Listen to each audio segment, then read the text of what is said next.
Chapter 19. Sodom and Gomorrah destroyed.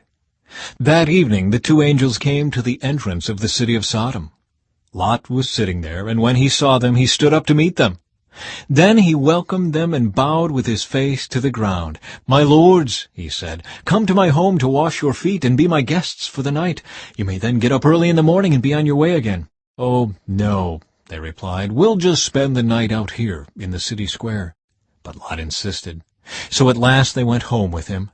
Lot prepared a feast for them, complete with fresh bread made without yeast, and they ate. But before they retired for the night, all the men of Sodom, young and old, came from all over the city and surrounded the house. They shouted to Lot, "Where are the men who came to spend the night with you? Bring them out to us so we can have sex with them."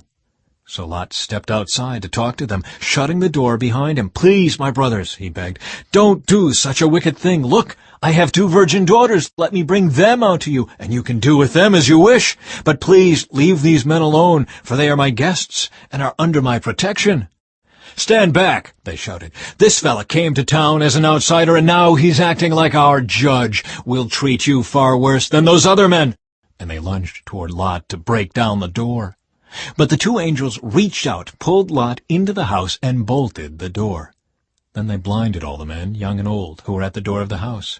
So they gave up trying to get inside. Meanwhile, the angels questioned Lot. "Do you have any other relatives here in the city?" they asked. "Get them out of this place, your sons-in-law, sons, daughters, or anyone else. For we are about to destroy this city completely. The outcry against this place is so great it has reached the Lord, and he has sent us to destroy it." So Lot rushed out to tell his daughter's fiancés, "Quick, get out of the city. The Lord is about to destroy it." But the young men thought he was only joking. At dawn the next morning, the angels became insistent. "Hurry," they said to Lot. "Take your wife and your 2 daughters who are here. Get out right now, or you will be swept away in the destruction of the city." When Lot still hesitated, the angels seized his hand and the hands of his wife and 2 daughters and rushed them to safety outside the city, for the Lord was merciful. When they were safely out of the city, one of the angels ordered, "Run for your lives, and don't look back or stop anywhere in the valley. Escape to the mountains, or you will be swept away." "Oh, no, my lord," Lot begged. "You have been so gracious to me and saved my life, and you have shown such great kindness, but I cannot go to the mountains. Disaster would catch up to me there, and I would soon die. See, there is a small village nearby. Please let me go there instead. Don't you see how small it is? Then my life will be saved." "All right," the angel said. "I will grant your request. I will not destroy the little village. But hurry, escape to it, for I can do nothing until you arrive there." This explains why that village was known as Zoar, which means little place. Lot reached the village just as the sun was rising over the horizon.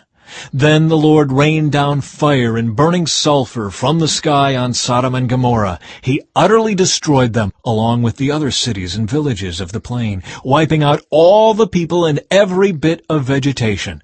But Lot's wife looked back as she was following behind him, and she turned into a pillar of salt. Abraham got up early that morning and hurried out to the place where he had stood in the Lord's presence. He looked out across the plain toward Sodom and Gomorrah and watched as columns of smoke rose from the cities like smoke from a furnace. But God had listened to Abraham's request and kept Lot safe, removing him from the disaster that engulfed the cities on the plain. Lot and his daughters. Afterward, Lot left Zoar because he was afraid of the people there, and he went to live in a cave in the mountains with his 2 daughters. One day, the older daughter said to her sister, "There are no men left anywhere in this entire area, so we can't get married like everyone else, and our father will soon be too old to have children. Come, let's get him drunk with wine, and then we will have sex with him. That way we will preserve our family line through our father." So that night they got him drunk with wine, and the older daughter went in and had intercourse with her father. He was unaware of her lying down or getting up again. The next morning the older daughter said to her younger sister, "I had sex with our father last night. Let's get him drunk with wine again tonight, and you go in and have sex with him. That way we will preserve our family line through our father." So that night they got him drunk with wine again, and the younger daughter went in and had intercourse with him. As before, he was unaware of her lying down or getting up again.